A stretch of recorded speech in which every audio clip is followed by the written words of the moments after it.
En el presente video vamos a analizar la importancia que tiene la separación de hechos sin voluntad de unirse al momento de iniciarse la demanda de divorcio, es decir, cuando esta separación de hecho fue anterior al inicio del trámite de divorcio. Soy el doctor Claudio Alejandro Belucio, especialista en Derecho de Familia desde hace 20 años y también autor de más de 40 libros para esta editorial García Alonso.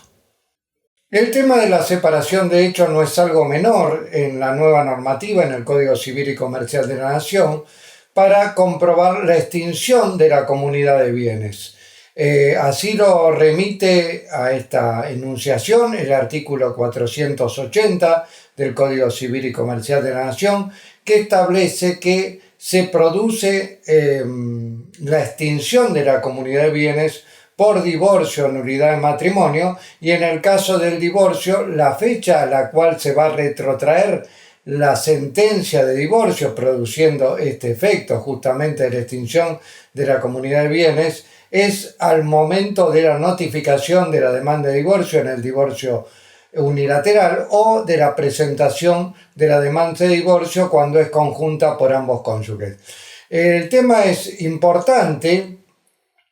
porque a partir de esa fecha se produce la extinción de la comunidad de bienes y por lo tanto no es solo la extinción de la comunidad de bienes, sino lo importante es que deja de estar en vigencia el principio de ganancialidad de los bienes que se adquieran a título oneroso durante el matrimonio. Es decir, que a partir de la notificación de la demanda de divorcio cuando es unilateral o de la presentación conjunta de la demanda cuando el divorcio es por parte de ambos cónyuges, deja de existir la comunidad de bienes y deja de existir también el principio de ganancialidad de la adquisición de los bienes a título oneroso durante el matrimonio. Pero el artículo 480 agrega, y esto es lo importante y que nos trae a colación el tema que estamos tratando en este video, es que cuando con anterioridad a la demanda de divorcio, ya sea unilateral o conjunta, hay una separación de hechos sin voluntad de unirse, o sea, se había producido una separación de hechos sin voluntad de unirse,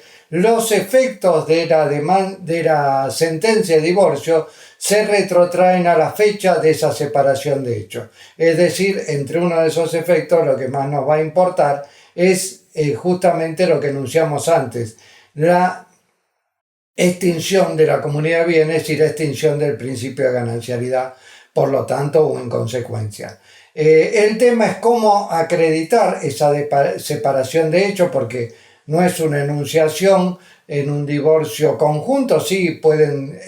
ambos cónyuges decir que a partir de tal fecha están separados de hecho y no hay problema. El problema viene en un divorcio unilateral, cuando uno solo de los cónyuges, el que presenta demanda de divorcio, enuncia en los hechos de la demanda que están separados de hecho de tal fecha. A partir de ahí no va a ser válida esta enunciación si el otro cónyuge controvierte esa fecha de separación de hechos. Si se allana a esa enunciación en cuanto a la fecha de separación de hechos, no hay problema, pero si la controvierte va a haber problema en cuanto a determinar qué fecha es la de la separación de hechos. Por eso va a ser importante, si en los hechos de una demanda unilateral de divorcio el cónyuge enuncia esta fecha, va a ser importante que tenga la prueba de esta fecha que enuncia como separación de hechos sin voluntad de unirse. No hay causales enunciadas por el Código, situaciones enunciadas por el Código mediante las cuales puede quedar acreditada esta separación de hechos, pero sí la jurisprudencia la ha establecido en distintas situaciones hasta el momento. Por ejemplo, si es una demanda conjunta, como dije antes, si ambos cónyuges, una demanda conjunta de divorcio, y ambos cónyuges dicen que en tal fecha están separados de hecho, para la jurisprudencia con esa manifestación voluntaria de ambos cónyuges es suficiente. Lo mismo que si ambos cónyuges han declarado estas circunstancias más allá del trámite de divorcio en sede judicial en una oportunidad anterior. Por ejemplo, hay algún caso que por violencia familiar ha quedado establecida que la separación de hechos es desde tal fecha, o en un organismo público o ante un escribano público han dicho que a partir de tal fecha los dos quedan separados de hecho. En ese caso, la jurisprudencia lo ha admitido como válido y ha tomado esa fecha y ha retrotraído los efectos de la sentencia de divorcio a la fecha que han declarado conjuntamente ambos cónyuges en cuanto a la separación de hechos sin voluntad de unirse. Distinto es el tema si es unilateral,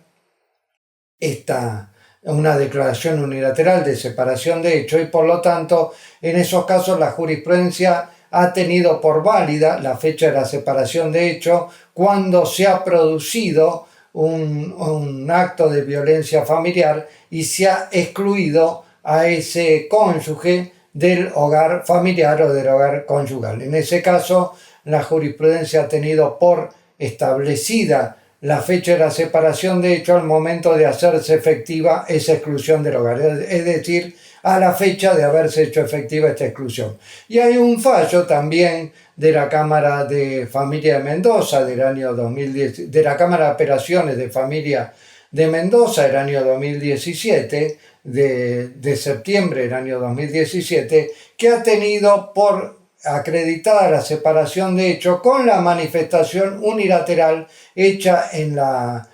seccional de policía provincial de uno de los cónyuges al decir que se retiraba en esa fecha del hogar conyugal para dar por terminada la relación o la convivencia matrimonial y trasladarse a otro domicilio. Por lo tanto, esas son las causales que ha admitido la jurisprudencia para tener por acreditada como fecha cierta una separación de hecho sin voluntad de unirse y a través de ello que quede extinto el régimen de comunidad de bienes y también el principio de ganancialidad. Y a partir de ese momento, cada uno de los cónyuges, a partir de esa fecha que se tiene por acreditada la separación de hecho, cada uno de los cónyuges lo que adquieran los bienes muebles y registrables o no registrables y los inmuebles que adquieran pertenecerá a cada uno de los cónyuges a cuya titularidad figure y con cuyos fondos propios han sido